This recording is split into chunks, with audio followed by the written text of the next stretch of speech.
On the way to reach my goals, lot of doors open and close. I've been spending millions on clothes, I've been making millions off clothes. Stand new money to the old, garbage stay bitches and old. Cut up my shirt full of hoes, don't wanna got a lot of.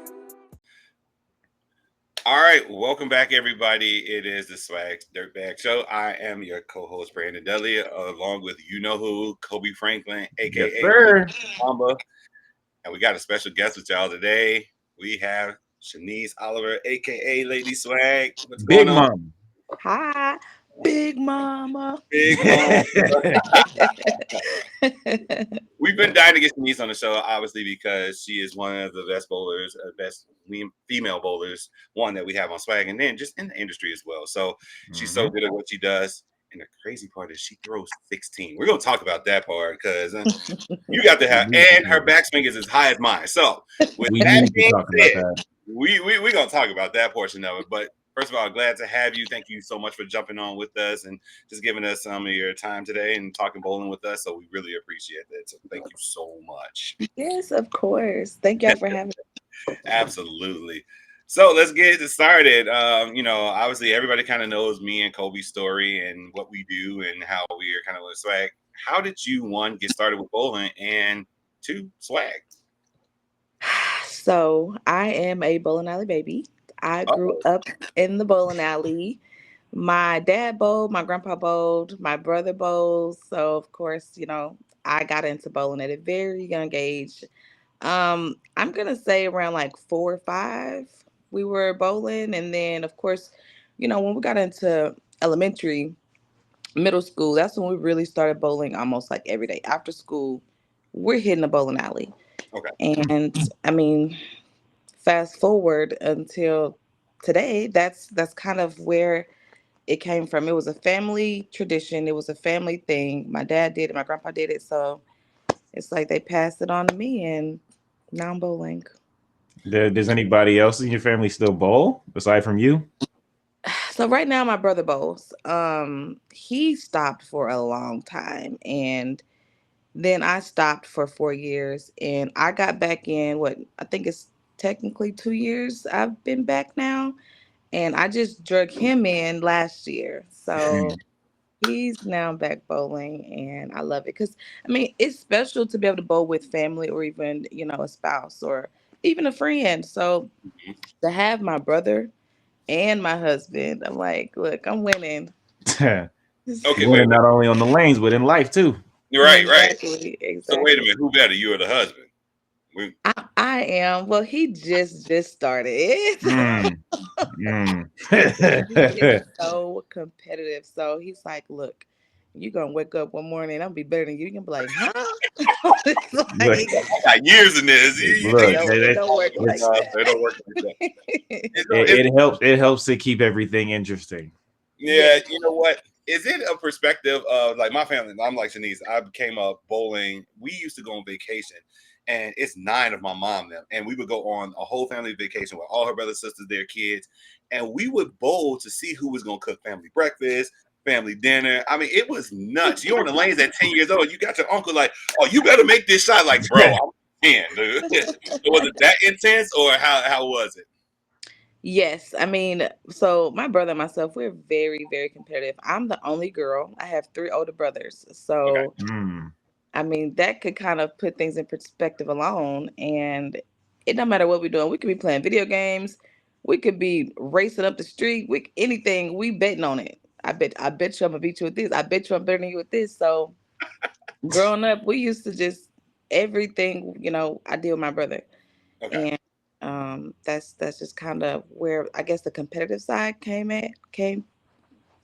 from, and I just carried it on. So I mean, hanging around men, it's natural Okay. for me to just embody the competitive side. So well, what led you to become a Swag staffer?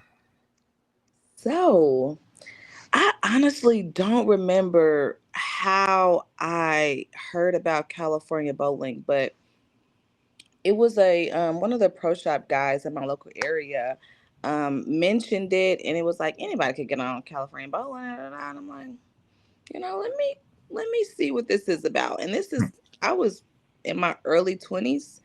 And I'm like, let me see what it's about. And I read on it. I seen some good stuff I liked, and I'm like, let's order some stuff. So order some stuff, and then I applied for one of the staffing positions, and I think it was called like advisory staff or something like that Yep. back then. And I got on. Now the first set of balls that I got, it wasn't really a match for me. I didn't really like them. What I did you think it was get? What like was the name of the ball you got? a buzzer or something. It was Okay, green, and okay, yeah, Oh, then it's I like a had buzzer LE or something. yeah, and then I had like a purple strike, and I didn't like that one. okay, So the next ball I got was the big bro, the swag big bro. okay, Loved that ball. okay. And then I got the red incredible. Loved that ball. So let's tell Nice. you, those are my two balls that I bowled everywhere with.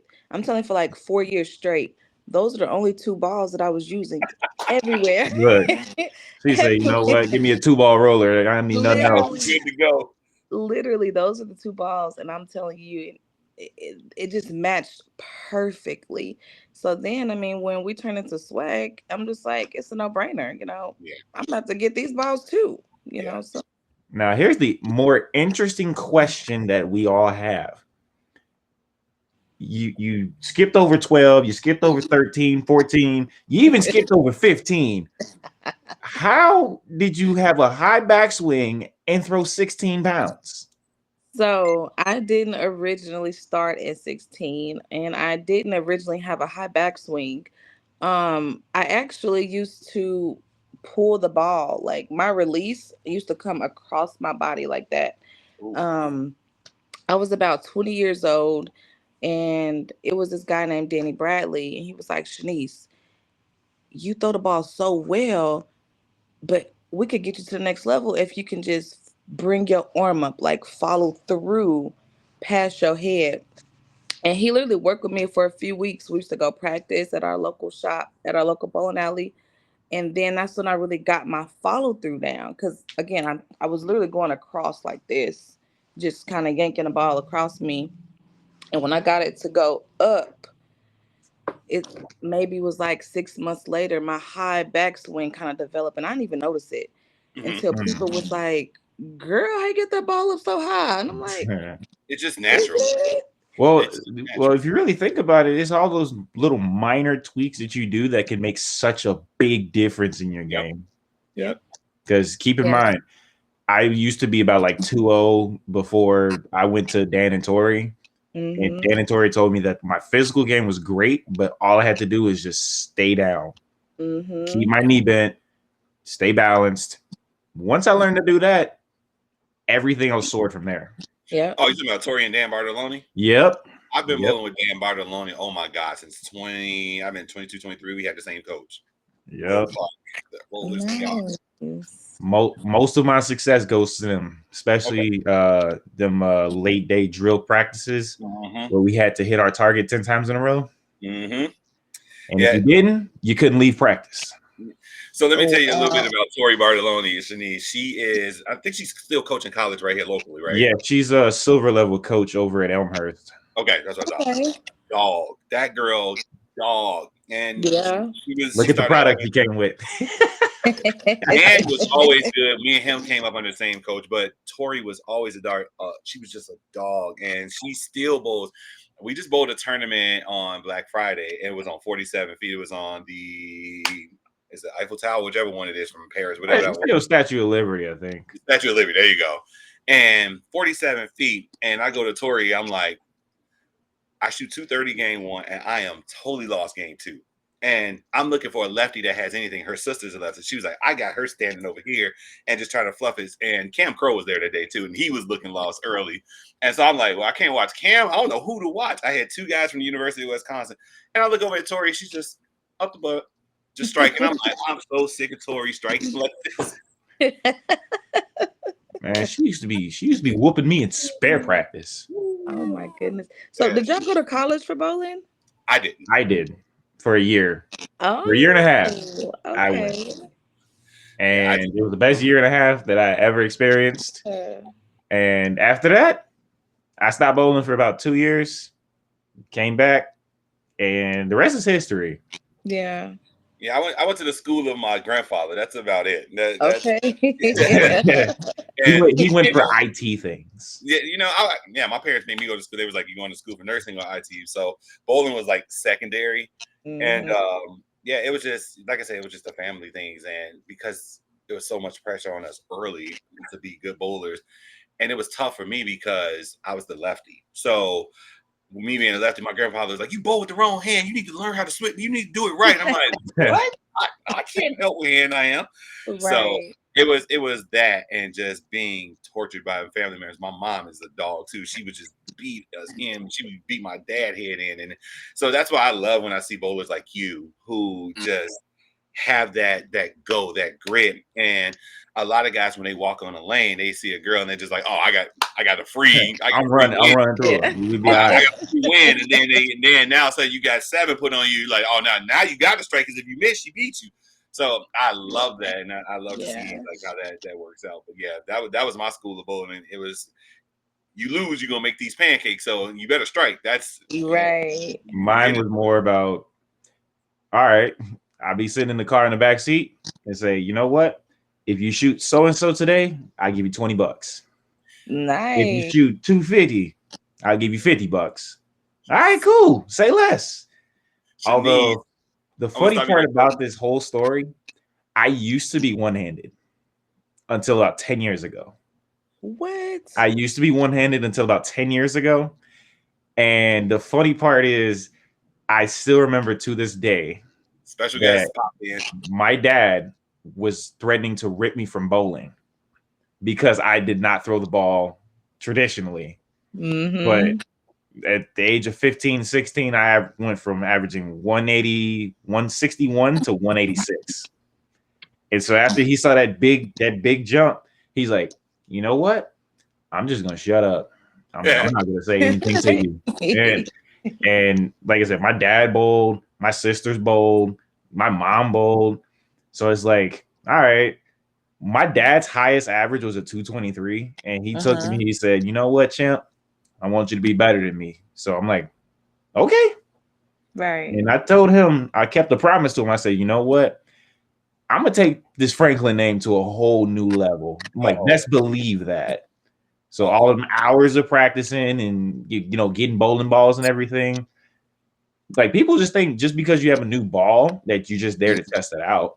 But I used it as a time to like work on a few other things to be like, okay, like now this ball does this. I can do it with this. Nice. Hi, Jim. How are you, buddy? Hey, I heard pop in and talk to Shanice. I heard Kobe's Kryptonite was on live today, so I had to come in and I had to come in and give props and flowers. I'm just putting it out there. I'm coming in real quick. I'll be coming right back out. But Shanice, thank you so much for everything you do for our brand. Thank you so much for keeping Kobe in check. That's the biggest thing that we it's hard to do. Right now Kobe's thinking he can strike with a box. And so, the more that we have that Kobe Kryptonite, the better. But honestly, I'll be brief. I know this is your day, but I just wanted to thank you for everything that you've done. Thank you for everything that you do, continue to do. And one day I'll get to your level, but hey, just keep doing what you do. And I appreciate you every step of the way. Of course. And I appreciate every one of you guys as well. I really do. Awesome. Jim, you look like you're on your way to work, man. I am. Yeah. Well, down in Florida, we don't have snow. It's called rain, and it's called miserable. It's called miserable rain. So, right now we're just. I'm just here. I told my wife I had to go live real quick. I was going to jump in, jump back out, but I definitely, again, wanted to thank you, Shanice, for everything that you've done. Keep being amazing, keep being spectacular, and keep Kobe in check. I know I can't do it. I know Brandon can't do it. So we've got to do something. Exactly. So, all right, guys. For a reason. I don't know what to tell you. All right, guys. You have a great one. We'll talk to you later. All right. See you, Jim. Thanks for popping in. Bye-bye. Bye. All right. That leads me to my next question. what led you to get the name Big Mama? Yeah, let's get it. No, listen, I didn't even create that name. My husband did. And it kind of just stuck, just like you start saying Lady Swag. And I was like, To be I like fair, that. it was one of my friends, Nick, when we were at NDO. He said, "Man, he said you junior swag, lady swag down there." So I'm like, he's like, "Come on, lady swag." I'm like, you know what? Okay, I like it. that's what we're calling her now. Yeah. So with my husband, I honestly don't know if it's from me throwing 16-pound balls or if he genuinely feels, I'm just Big Mama. We got another special guest for you. It's Kent. It's the alien. We can't. There he is. There he is. Yeah. What's up? Welcome. Up. What's That's the going on, boss buddy? man. Like straight from the mothership. Just missing a little zapper, the little beam. You got to come in closer, okay? It's the hologram. He's fine. Like an alien. There you go. Well, we're trying this new software and try out, see how. There he is. Yep. We were just talking to Shanice about, how she joined Swag and, how she got started with bowling. And, if you got some questions for her that you want to, bring out to the fan base and see what's going on with her.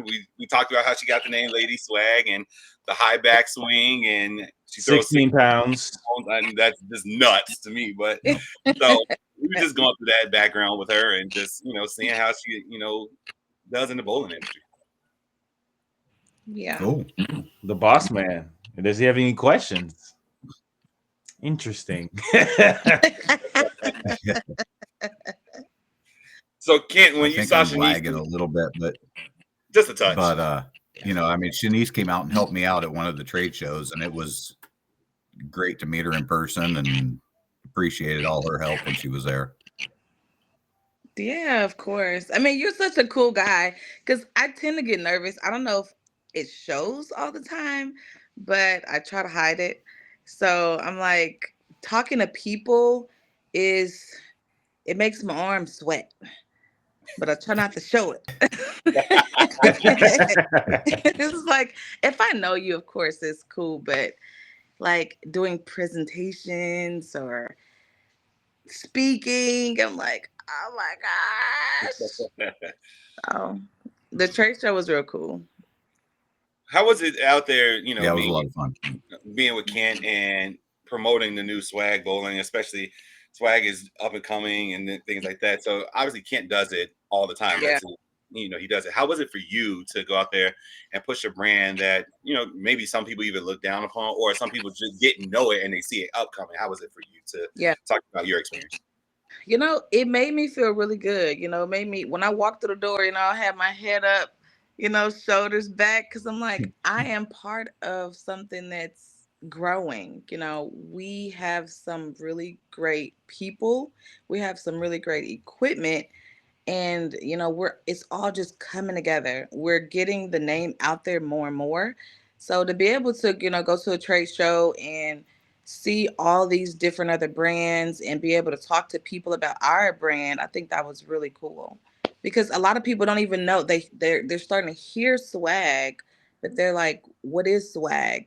Is it clothes? Is it shoes? What is it? So to be able to kind of explain it, and then our social media is growing more, so they're actually seeing the balls, they're seeing those shelf talker cards. It's I think that's amazing. It's huge. Well, speaking of the equipment, you've thrown a handful of bowling balls this year. What has been your favorite two? I'll give you two. Yeah, favorite two. Because I have a new favorite one right now. So I think I know which one it is too. my absolute favorite was the Black Dragon Solid. When I tell you, I threw that ball everywhere when I got it. All the time. It didn't matter if it was heavy oil or light oil. I will slow my speed down or speed it up to keep that ball in my hand. But yeah, I love that ball. So currently My number one, I'm gonna say, is my Black Dragon Pearl. Of Oh, course. stayed in Of the course. same series. Of Wow. course. That's my number one. My number two is a toss up. It's a Okay. toss up. So it's between the Apex Solid and the Judge Pearl. Okay. I really, really like them both. I actually just got those balls like 2 weeks ago, Okay. and I've already put up a 279 with the Apex Solid, and I put up a 258 with the Judge Pearl, and I'm like, Long story short, Brandon, she's like you. I told her to get it a long while ago. She's like, yeah, no, yeah, I don't think I will. Then she's like, oh my goodness, I can strike more. Like, literally, But literally, it's so funny. Kobe knows my game to a T. We're bowling, and he was like, "You need to get this. You need to get the fusion solid." I'm like, "No," and he's like, "You really need to get the fusion solid." So finally, I get it, and off the press, I go out there and I just win doubles. I win, and I'm like, "This ball is yep, so good." yep, yeah, It's really hard. I mean, and we talked about it in the year in review, part 1 and part 2. It's hard to narrow it down to just a ball or two. right, because all of them have There's been so much absolutely good stuff this phenomenal. year. yes, yeah. I try to so. I've been bringing 6 to 9 balls everywhere, and I usually don't bring 9 balls to league, but it's like either A, I just want to throw my new stuff, or I can always fall back on the stuff that I, had drilled 3, 4 months ago. Mhm. So it's like I don't ever want to be stuck like, I wish I wish I would have had this ball with me. So I've been bringing 9 balls to league, y'all. That's literally why. Look, don't feel bad. I have 12 in my trunk. I literally have 12 in my trunk, and Like 11. literally what I do to challenge myself is if I throw one ball like on a Friday, I don't throw that ball for the rest of the week. It is out of the equation. I'll go and get another bag and try something else for the next league, then the next league. Because if you get like too comfortable with one ball, you forget everything else that you already got. So like that's kind of why I literally promote the fusion hybrid so much. Yeah. Because that ball is nuts. Yep. Nuts, I tell you. I guess I'm the odd man out. I take 6 to win the league.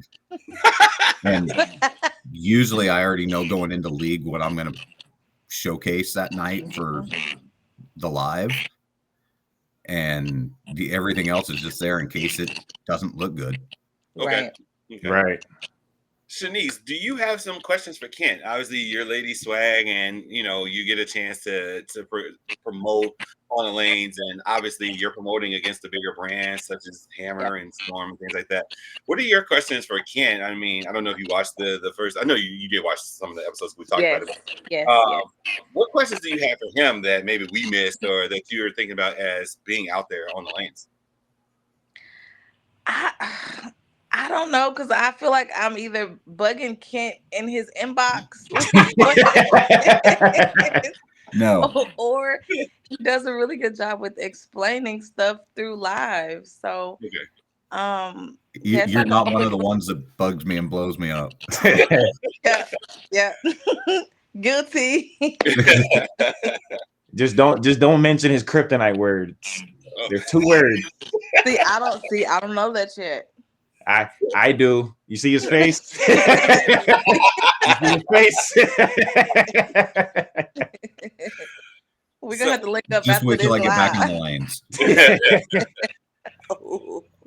So when you're out there bowling, and obviously you are going against the bigger brands, and we talked about earlier just being a lady and being as good as you are, what is it like? Are you getting the same questions kind of like me and Kobe and Ken are getting about throwing the equipment and people trying to get you out of the equipment to something else? Or is it more so people are now respecting your game so much that they're like, you know what, she could throw anything and I might try swag because of how good she throws it? So it is a mixture of what you're saying. So I've had so many people say that you should get out of swag and you should go to this brand or go to this brander. you throw this ball so well, this ball it really worked for you. And I'm like, I'm throwing what works for me. Right. The swag brand, it works. Like there's so many different shapes, so many different cover stocks, so many different balls Absolutely. where I can just switch in and out of if I'm in trouble or trapped. So I feel like our company is special because we don't push out 20, 30 balls a year. Mm-hmm.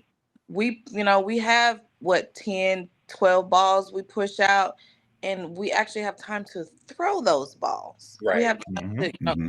purchase those balls. I don't know who has money to buy 20, 30 balls a year, but no. But I think it's cool because, again, with swag, we really get to know each ball, Mm-hmm. or at least I do. So it matches with me. I like it. And usually when, someone says that, I'm like, no, no. How about you try one of our balls? If you feel like swag isn't, what the hype is, try for yourself. Right. Oh, Right. yourself. I'm a woman. If I could make it look good, I feel like you saying you're better than me. Come on, try it. Let's see. And Right. Right. that's more what the conversation, is about. It's like, Honestly, to follow that up too, I know you do a lot of tournaments. I know a lot of big tournaments as well. Obviously, you perform extremely well. Um, do you think that your performance turns heads not only as a female but also just throwing the swag equipment where you're yes. placing higher than everybody else? Yes, I really think that people are shocked. Not only that I'm a female, but I'm throwing this brand that no one knows about. You know, it's been so many times that I'm in these tournaments and I'm like, swag, where can I buy that? Where can I find information about swag at? And I'm just like, you never heard of swag? What? Right. And I walked in, I Right. got my swag backpack, I got my swag, jersey. I just got my swag hoodie. Hoodie. Look, I Nice. got the old school I'm one, so we're good. So I'm swagged out. I'm just as surprised as them, saying that they don't know it. I'm like, what, really? Mhm. So, being able to have a conversation, even if it's quick, about, well, these are the balls that I throw, they work really well for me. As you can see, I'm really big on promoting our stuff through live Mhm. streams because you can see me rolling it. You can see the transitions. You're not going to always just see a strike, through a quick video, but seeing me live performing, I think really, turn heads on social media. And also, two other people that are in the tournament, they're just like, dang, she kicking my butt with this equipment that I never even heard of. I was gonna So say too, you also have your teammate Jen Thomas, right? So Yes. you say how is it bowling with her and also having another swag teammate alongside you? Listen, her energy is amazing. And when I tell you it's all about swag, anytime me and Jen are around each other, nothing else matters. And she's so positive and she's been throwing swag herself for a very, like, she's exclusive just because that's what she believes in. mhm. And all of her stuff is swag. She has the swag spray. She have the shade. She have the whole deal, and I just feel like it's more comfortable with being around more people who know about the brand. So when people are asking us questions, we both can talk to it. We Mhm. both can show them in real time. This is what we do with this. With the swag balls. So yeah, I love her. She's a sweetheart. And she started now recently making videos on Facebook. I'm like, okay, Yep. Yeah. I'm Yeah. talking so getting her, out of her shell and on the social media platform. I'm excited. That's nice. Nice. You know what? And talking about that, having another person, me and Kobe can kind of attest to that. I went up to the center to watch him bowl last night, and there was a guy that was telling us about why I'm successful with swag and why Kobe is successful. And me and Kobe kind of looking at each other like, yeah, okay, sure, Cool story, bro. awesome. And it was more so right. he goes, well, Kobe fires it to the pocket, so that's why he could throw swag. And Brandon, you're good at controlling the front of the lanes, and I'm just like, what we're striking. Like Right. if you're losing to us with these balls, why would you try? Oh, I got my hammer this, and like we said, before I returned to swag, I threw hammer and I loved it, and I loved some of the shapes. But when I came back to swag, it wasn't like I missed something. It was like I gained something, because I tell people we can control the lanes with swag. We don't, some of these companies, they make bowling balls that they hook at your toes, or they make bowling balls that are very niche, right? And it's not because of what they put out. They put out so much stuff. They have to have something for kind of everything. But with us, like you said earlier, you think about a Black Dragon, that is a very high-end ball. And you say you will do everything you can to stay in that ball. And it's so versatile at that, at the tier that it's at, that you can stay in it. And it's kind of the same for me when I first drilled mine. At 40, I could bowl on 47 feet with it. I could bowl on 50 with it. And we could just do what we needed to do. Yes. So I agree with your story, but have you had people all of a sudden start to try it or go to their pro shop and actually drill one up because of what you're doing? I'm happy you asked that question. So Meg, she's interested in swag. So I believe she's in Salem, Missouri. We bowl quite a few tournaments. I wouldn't say not together, but we're, bowling against each other in these tournaments. And she found out about swag through me just bowling. And then she came across my social media page, and now she's interested in being a swag staffer. And I was like, do you have any of our equipment? She was like, no. I was like, grab some stuff. So she was like, what do you recommend? So I asked her a few questions about, what do you usually throw, to try to gauge and put her in some of our stuff. So she ended up purchasing the Black Dragon Solid, and then the Craze Hybrid. And she has bowled her highest series to date with our stuff. She shot her first 700 series with our stuff. So she's super geeked and happy about it. And she was like, Shanice, the Black Dragon is so smooth, but it's powerful. And she was like, it doesn't look like it's going to hit the pins as hard as it's going to hit the pins. I was like, no. That's why we like it. That's why the public voted it ball of the year. Yeah. That ball is good. The public voted it ball of the year. Yeah. We talk about people. I was like, I wanted to pick this ball up. This is in my shop. It's a Fusion Hybrid. Now, we talked about Brandon on our Brandon Vibro, the guy that I sold to. This ball came in the other day, and now I got people asking me, "Oh, what are you drilling?" I was like, "Oh no, this is Brandon Vibro's ball." And there's a couple other more balls in there because people have been really just watching him throw it. Obviously watching me throw it, and so now they're starting to see the boxes in the pro shop, and we're ordering these bowling balls. And it wasn't like we had to go out there and just swag, you should try swag, it's literally just go out there and perform. That's it. People see it. Yes. Kent, have you seen that kind of, obviously you've been with it a long time, but maybe other staffers, have you kind of had that experience with people coming back to you saying, just them throwing it have people ordering it out of drills like that? Oh, me? Yeah. Oh yeah, for sure. I mean, over the years, it's been, you get the people that just, they hate on it. And then finally they're like, you know what? Let me try one. Yeah. And then they start shooting good and go, wow, my average has gone up 10 pins. And, like Shanice was saying with Meg, it's highest series or things like that. And, that's huge.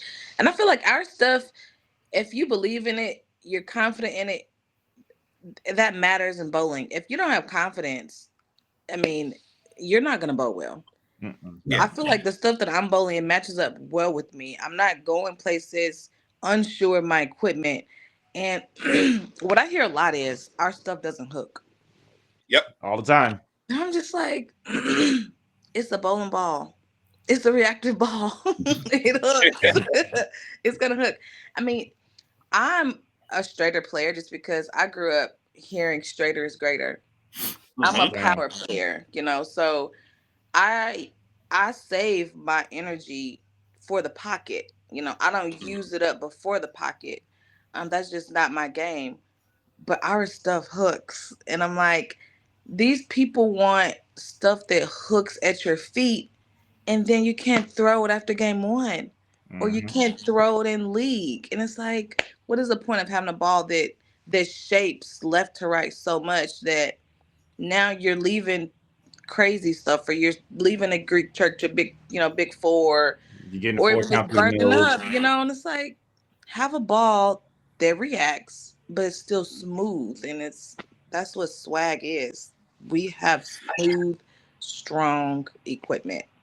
Oh, trust me, with the right drillings, you can still get plenty of left to right. And I know, and it's crazy because I hear it so much. That's our biggest misconception, is our stuff doesn't hook, and I'm like, what? Yes, it does. People tell me all the time that just because I throw it, people don't want it. But I told them, I'm like, I don't care. I don't really care. Yeah. But then it's like, you're going to have those people, those same people go to tournaments, and while they're shooting 160, 170, and I'm shooting 280, 270, they're Yeah, going to be like, I'm going to sit here and be like, you want the ball now? Like, exactly. okay, I guess. I'm like, all right then. Yeah. But And it's funny when me and Kobe are like at tournaments and they see us talking. Obviously, we have the equipment on. They're like, "Oh, y'all having that swag conversation." But I think the last one we were at the team tournament, he was like on a 6-bagger, and I was right behind him on a 5-bagger, and it's just like, "Oh, you got 8, 1, 7, 2. Oh, cool. Oh, there it goes, one through the nose. Have fun with that." right. Yeah. Well, we're controlling the pocket. You have fun with that, buddy. Exactly. Especially when I'm putting up like 750 plus, 770 plus with all this equipment, and I'm looking, I'm like, how could you not want it? Right. You have been going crazy. Yes. Crazy. New babies do that. They put that fire New in babies blood. do that. Let's sleep more relaxed. Man, look, it's not even about that. It's more of like, all right, I'm striking for somebody now, because it's a difference when you bowl for you and you bowl for fun versus when you bowling for somebody else. Yeah. That's true. So when you also having fun, it takes the pressure off of everything. When you're all in your head, you get the 4 count and your ball does this. I'm like, my ball don't do that. Not I can at just all. move left. I can move right. Boom. I'm still good. Yeah. I got a question for you guys, and all of you guys can kind of answer this. When you guys are going to put your bag together, and Ken, you're a little bit different because you're seeing everything. But when you're putting your bag together, and let's say once we get the release out and we see what's out there, what do you look at as far as numbers or cover stock to say, okay, I'm going to put this in the bag compared to this? I tend to stay away from a lot of pearls. I'll have one kind of in my bag because you always need a pearl in your bag. Me and pearls don't get along, and usually me and ASIMs don't get along. I'm the total opposite. I don't get along. My Black Dragon is an ASIM that I get along with very well, right? What do you guys look at when you're saying, okay, I need to put a bag together for either league or a tournament, or when they're coming out? Obviously we come out with 6 and you say, okay, of the 6, I definitely need that. I need that, but maybe not so much that. How do you guys go about it? So I mean, myself, it's I have a little bit of everything in there. Okay. Now, granted, myself, I tend to lean a little bit more towards symmetrical pearls. Okay. But I try and make sure I've got a little bit of everything in the bag just to cover all the bases. Okay. I've got the low, the mid, the high, ASIM, solid pearl. Especially if I'm going out of town, there's 12 to 15 balls in the truck.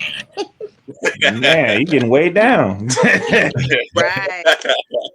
What about you, To Shane? answer your question, I kind of look at like more so cover stock and numbers as well. So literally the first 3 that I got way back when we started the rebrand was the Unreal, the Fusion, and the Judge. And shockingly enough, the Black Dragon was the last one on my list. Okay. Hey, I know. I see that face. I know. I know. But for me, it was like, all right, so I have, like I had like the big bro and like the graffiti tracker, right? I'm like, all right, cool, no problem. But I want to replace, my big bro with a big ASIM. Yeah. All right, cool. So I go and grab the Judge, but I don't need something that's gonna super hockey stick. I need something that's gonna be strong and even rolling, which is exactly what you get from the Judge, in which Brandon can attest. Out of box, that ball is absolutely nuts. He went like 820 off the press. Only missing 4 times. 4 times out of a 3-game set. 4 times with that ball. Then, and at the time I hadn't re-signed, so I was like, oh, I was waiting for my contract from Kent, so I was like, okay, what do I want to do with this? And he's like, you're gonna get this Judge as soon as you get your contract. I'm like, I don't know. He shoots 820. I go on Bowler's Martin like quarter. I don't care for my contract. But I'm looking more for like motion and everything. So the Fusion was, put at like the benchmark field. Unreal was at the benchmark field. So the Unreal obviously had more back end than than the Fusion. So I'm like, okay, I have something that is very smooth and something that is more angular, which I'm like, all right, they fit hand in hand. They fit perfect, especially with the Unreal being a shiny symmetric. Like it just fit to me. And when I took it to tournaments and everything, I would still be shooting, like 240, 250 with the new stuff. I'm like, all right, cool, no problem. What about you, Shanice? Yeah, so that's just bad. I take my favorites wherever I go. I don't care. This kind of goes back to what I was saying. If I like a ball, I will adjust my speed, move left, move right, whatever I got to do to stay in this ball, as long as it's carrying for me. So I bring my Dragon Solid everywhere I go, the Dragon Pearl, because usually if I'm in a solid and if it gets to where it's burning up a little too much, too rolling too early, okay, I'll just go to my Pearl, which is gonna, give me some more down lane length. And then if I can't go with my Dragon Pearl, I'll go to my Craze Hybrid. So I've always been a big ball kind of girl, an asymmetrical ball. I recently, this year, started throwing symmetricals and hybrids. Okay. Get the Fusion. Hint, hint. Yes. So the ball's nasty. Yeah, with the Fusion Hybrid? Absolutely. The ball is gross. I have the ball and I have it drilled. I just haven't used it yet. So the ball is gross. Not like me. Yes. So tomorrow I'm bowling an 8-game sweeper doubles. Top 5 is step ladder finals. Match play. So I'm pretty sure I'm gonna get to throw multiple balls during that 8-game set tomorrow. So I can tell you what you're gonna throw. You're gonna throw your Black Dragon Solid, your Apex Solid, and your Craze Hybrid. And if need be, your Black Dragon Pearl. Those I'm calling it right now. And let me know if I'm right. Let me know if I'm right. I'm gonna let you know. Yeah. I have the top 2. I just went with the big ones too. Just being on the left side of the lane, I tend to see a little bit more oil. It's kind of the conversation me and my son have with him being a right-handed 2-hander, me being a left-hander. I see more oil, so my balls tend to pick up oil a little bit quicker. So I stay on the bigger balls, and I tend to drill them to where I can really hit up on them and have them shut down in the back, where they don't just overhook. It wasn't until I got the Fusion Solid and the Apex Solid where I started to kind of see like, ooh, okay, because I love to stay in symmetricals. I will stay in symmetricals until my life depending on it. But once I got that Apex Solid and having that ASIM with the Black Dragon Solid, that's when I really, really started to love ASIMs from Swag and just like, oh, this ball is nice. That Black Dragon is just so controllable, but it's just so nasty on the back. Yeah. And it carries everything. So it's one of those things where, well, speaking of 8s and 9s, I've been leaving. I'm starting to be like Kobe. I've left. In the last 2 weeks? I've left 11 9 pins. So it's been more fingers. Throwing. Yeah, it is a little bit more, but it's also the way I know it's kind of how I lay things out. I like to have more of a hook stop because on here in Chicago on the left side, you get everything hooks on the left side, no matter how much it goes sideways. So I'd like to mine to slow down. So I'm gonna drill up another ball and just like can't say either make it stronger. Or I'm just gonna really rip on it and get those nines out. But that's how I do it. I look at okay, what solid can I start up here, and then what solid can I go here, and what solid I go here, and I will reluctantly finally will go. All right, I got to pull a pearl out. If you put a pearl in my hand, you know I am frustrated. Get the tray solid. I'm letting you know right now that ball does not roll like a low end ball. Which one? The Cray solid. Oh, believe me. I've seen them online, and I've been throwing that one, but it's between the Apex and the Black Dragon. I really don't need to put anything else much in my hand. You've literally seen me throw a Cray's Pearl last night on the Fresh. And I still shot 720. Wow. He pulled it out. I walk in the bowling center, and I'm like, and I'm seeing him throw the ball because he was up on approach already. And as it goes down lane, I know only one ball has that color scheme. Yeah. I'm like, I know this fool is not doing the very that's what I call it. Fresh. I know he's not throwing a Crazy Pearl on Fresh. And I get there and he's like on a 5-bag. I'm like, this is ridiculous. If I can do that to a ball that is not supposed to work, it's not supposed to be. It just means that Swag has done something amazing. Exactly. Yeah. All of October, I pretty much used nothing but the Crazy Pearl. The ball's gross.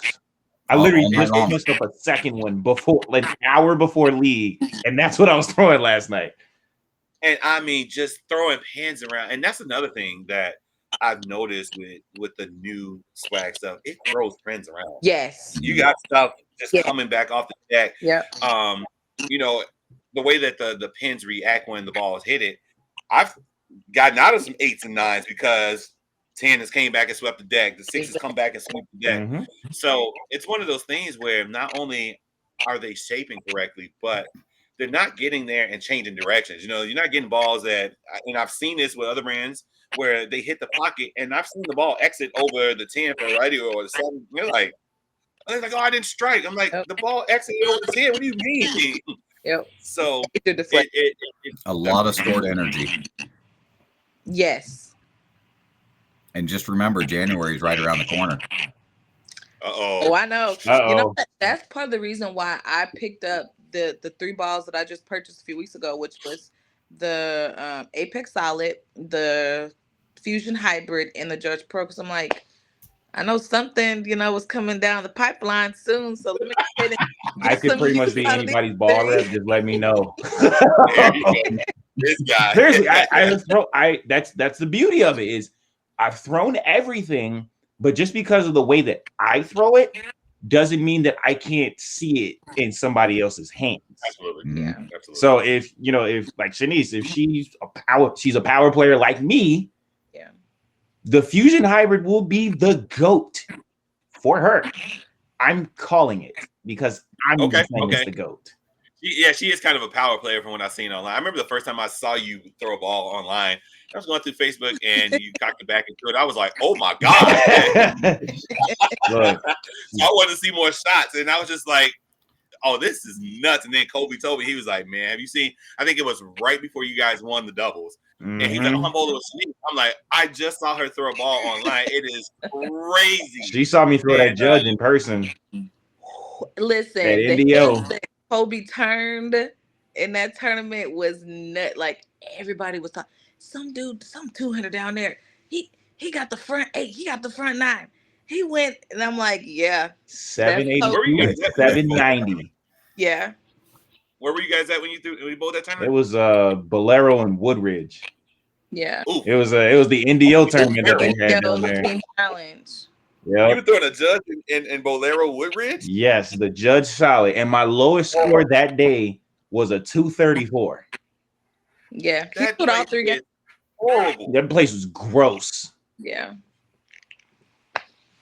Oh, I know the high schoolers, they complain about having to bowl it. They're like, we're going to Woodridge. And I watched my son go in there, and I was like, yeah, I don't need to throw too many balls in here. Now, here's the question, Shanice. My house. which one of your kids is gonna start throwing swag first?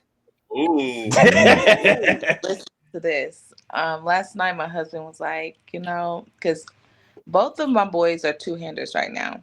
Yes. But we're thinking about Yes. But one of them really is grasping the bowling concept and getting it. The other one he's really quick. He pick his ball up and he want to just go. So I'm like, maybe we should take one of them, the quicker one, that just get up and just go. Take him to the traditional with the thumb, make him slow his feet down and everything. Because if you're bringing that ball back, you're gonna slow. You can't run up there. Right. Yeah. So get him back, on track, and then show him the two, the two fingers style.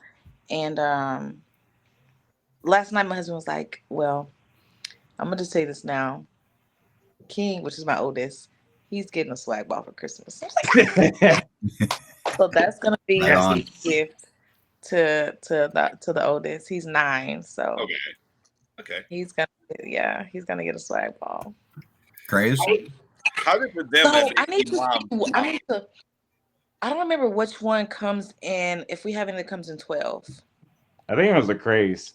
The craze is the apexes. Does any of those come in 12? Craze or the apexes. Let me look for sure. I think off the top of my head, I want to say 13, but those might go down to 12. Okay. Let me pull up my file real quick and I can double check. Okay, cool. So yeah, because I know he's like, we started him at 10, and he can throw 11, and I'm like 12 would be a good weight for him to throw. Well, they always said the heavier the ball, the slower you'll throw it. Yes. Except in your case, you might need 20 pounds. Oh, I take that back. So the apexes do go down to 10. Yeah, that's so they go all the way down to 10. I thought I seen that. Apex down to 10. Interesting. Mm-hmm. Yeah, gonna rock with Apex. So the Pearl or the Solid? Probably the Solid. I think the Solid will be a good first ball, like a first swag ball for him. Okay. More controllable. Yeah. Oh, for sure. That ball is like the smoothest thing we have in the line. Super smooth. Yeah, it's urethane on steroids. Yeah. I might throw it today. I'm thinking about it. It's between the Apex Solid or the Craze Solid. I don't know which one yet. No judge? You know what? Like, no. For me, like, the judge, like, I tested out the Black Dragon Pearl on Wednesday. I shot 750. I'm like, all right, cool. But one thing I've noticed is the big ASIMs typically need a little more friction. Yep. So in my higher friction houses, like my Sunday morning league or even my Wednesday league, they could work. But in Friday and Saturday, I bowl in a tighter house. So that's when I lean more towards symmetricals and kind of play a little bit further to the right. That makes sense. Hence why Brandon was sitting here commentating that I'm throwing a Craze Pearl. That is unheard of. I'm throwing a Craze Pearl on the press. But I'm playing close to the friction, and it's shaping just how I need it to. I don't need something that's going to just overhook. True. Right. So with Shanice, now you had your boys coming up. What is the process? Because a lot of people in the industry, and I think we can all attest to this, a lot of people think that buying a new bowling ball instantly makes their game go up or makes them strike more. As you're teaching your boys to come up, how are you kind of portraying the bowling game to them? Is it more so, okay, we're going to learn this skill before we get into bowling balls? Or is it like, okay, the new way of kind of bowling? Okay, you got this, that's strong, you got this and this, and you just throw. I have a guy that on my team, he's like, this is my game 1 ball, this is my game 2 ball, this is my game 3 ball. This guy. Don't work like that, but go for it. So kind of what's your process? So it's a little different because as of right now, both the boys are two-handers, and I am not a two-hander. Don't know much about the style, So Let me know. my husband, he's learning. He's a two-hander, so I've been kind of sitting back and listening more than I have been doing teaching, just because I feel like repetition is important with new bowlers. Just getting comfortable, just getting the reps in, throwing the ball, and once the boys really get that down, then we can kind of move on to, okay, hit this target, put your feet here. But just getting the ball clean off your hand is kind of the point where they are at right now. Yeah. And really, even with coaching two-handers, it's your mindset has to be a lot the same as it is one-handed. Okay. As far as just teaching them consistency and release. And like, I never, even when I was coaching juniors, I didn't bowl two-handed, but I knew enough about it to coach it. And it was just, it's getting them, hands coming through together, just like you would with one hand, but it's getting both of them releasing together. Yeah. Wait, two-handed lefty or righty? They're both righties. Oh, come on. They're righties. Yeah, I can teach you, man. We'll be all right. Yeah, my husband is a two-handed lefty, but the boys, they are righties. Yeah. I can always send Connor out there too. Yeah. There you go. No. He is a thumb user. Okay? He's a thumb user. But no, So, I think Connor would be a. You got to remember, he was one-handed till he got hurt. Okay. Right. So, and then when he got hurt, he went to throwing two-handed, which he already knew how to. But hey, there ain't nothing wrong with bowling two-handed with a thumb. No, I can't do that. I tried it. I tried it one time, and I think my thumb pretty much came off of my hand, and I said I'll never do it again. Wait. Connor is a two-hander with the thumb? Yes. Yeah. Yes. He is a two-hander with a thumb. Now, see, I actually have a friend of mine back home in California who we grew up bowling juniors together. He's always been a two-hander with a thumb. And I don't even know how many 300s he has at this point. Regional titles, everything else. He's probably one of, if he really set his mind to it and kept everything together, he probably could have been on tour very easily. Well, Shanice, I'm going to ask this question. Do you feel that you've had more success with swag, like just tournament and performance-wise, versus any other brand that you've ever thrown? I would say I have been my most consistent with our stuff. I mean, I'm a Storm girly. Growing up, that's all I threw. Yep. My dad was a Storm person too. My brother, he kind of threw everything, but that's all I wrote was Storm. And I got to the point where some of that stuff, it is real jerky. It has some of that hockey stick motion, and that doesn't work well with me. I don't like to roll the ball, and I'm like, okay, yeah, that's it. And then it snaps on the back, and I'm like, what? Where'd that come from? Right. Yeah. Don't like that, because now I'm in my head, and I'm like, okay, did I hit it too much? Was I too slow? And it's like, no, it was the ball. It was just the ball in the lanes. So our stuff is just much smoother. It's cleaner, and it's still aggressive, and it's matched up very well with me. And honestly, I'm much more consistent with it, because I can hit my target, over and over and over. I just need that same shape over and over and over, and that's what our stuff provides. Let me ask this question, and all of you can answer it, but specifically, you said that you were a Storm girl, and I was a kind of a Brunswick guy. Both times coming back into swag. What was the biggest adjustment you had to make when you moved from another brand into swag? Because it was like I was teaching my son. He moved from Storm to Hammer, and I go, look, you had a lot of success with the Phase 2, but when you get into Brunswick balls, there's a different shape, and you're going to have to learn that in order to be successful. Every bowling ball doesn't do the same thing. Chorus, cover stock, right, that make a difference. What was the biggest adjustment you had to make when you jumped into swag? For me, it was more so understanding that I didn't have to move in so quickly. It was I had a shape. That shape was always going to be there. How was it for you? That's a tough question, because I feel like I don't have to play with my speed as much with our stuff.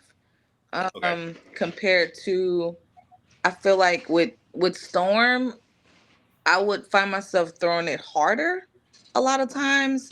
And then what comes with throwing the ball harder?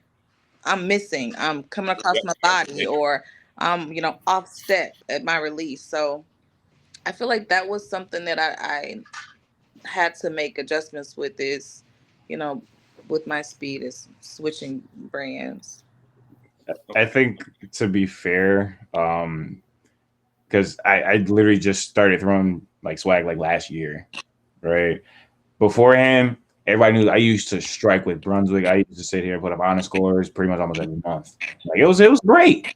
The one trouble that I always ran into was just that if I got the ball to the right, there was just no forgiveness, and that ball would dart. But I think what swag ended up teaching me was you can actually keep your angles more in front of you Yeah. instead of opening up the whole lane, because the more you do this, the more error that you have, versus if you're playing like this, Yeah. you have forgiveness to the left and to the right. Yeah. Exactly. Yeah, and see, that kind of, my game is built off of the down and in, Right. I don't ever start left. I see guys in practice and they're all the way to the left. I'm like, what are you gonna do? Left gutter. What are you gonna Left do? gutter on the fresh is diabolical. Yeah. If we're in a sweeper, like, what are you gonna Guilty. do? Game's crazy. You're an exception. But I have a reasoning behind it, though, too.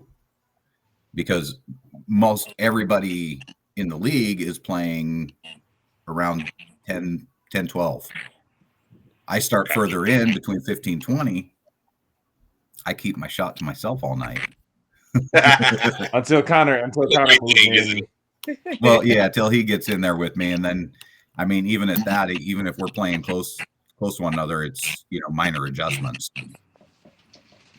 I'm not having to worry about, come game 2, now all of a sudden, the lane's completely cliffed and I'm changing balls and hunting for a shot. I tell people with the swag equipment, it loves to be shaped. So a lot of people, Shanice, kind of like you said with Storm, it actually works better for the players that stay up the back of the ball a little bit longer. Because their balls, like, the minute it's pushing, it wants to go. It's going. It's gonna go. Yeah. I tell people about with swag, because it likes to keep everything in front of it. It loves to be shaped. I can hit up on any ball I have in my bag, and it's just gonna be like, okay, you hit up on me, but I'm still going to get to my target, and then I'm gonna make that motion.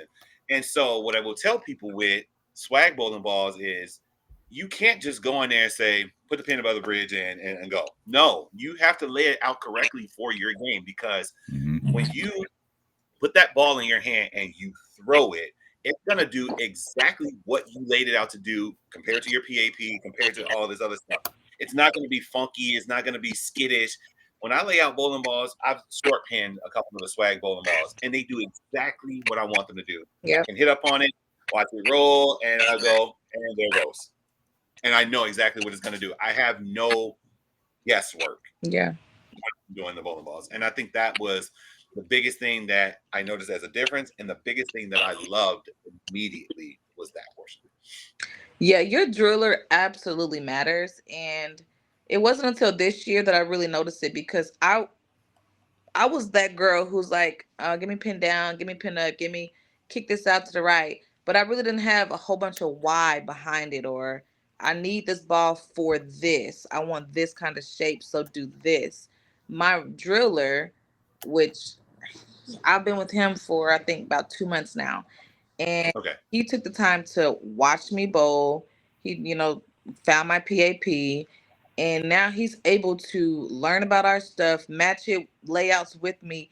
He even took the extra step to call Kent to ask him a few questions before he drilled a ball for me. That's a good guy there. Which reminds me, how did that Apex Solid come out?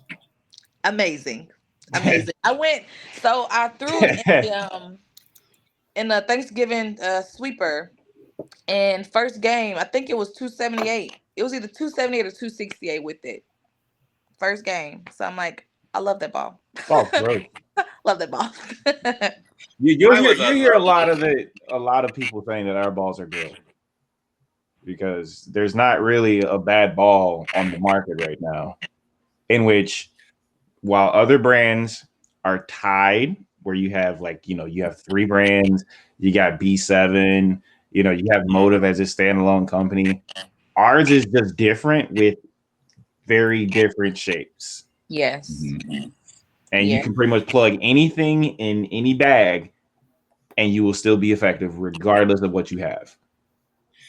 I would say with my Apex Solid, and Ken can attest to this because I had to talk to him about it. It was a love-hate relationship. When I first got it, it was 10 back, 10 back, 10 back. And I was like, oh, okay. And then I moved somewhere else, a different center, and it didn't see it. And I'm going, okay, what's happened? And it was the motion with it. And I'm going, okay. So I talked to Ken. I was like, and I also talked to Jen. I'm like, okay, I've hit it with 1,000. I'm just not seeing the shape, and it was not understanding what the ball did, right? So I didn't understand that it was more urethane emotion. I'm just looking at solid.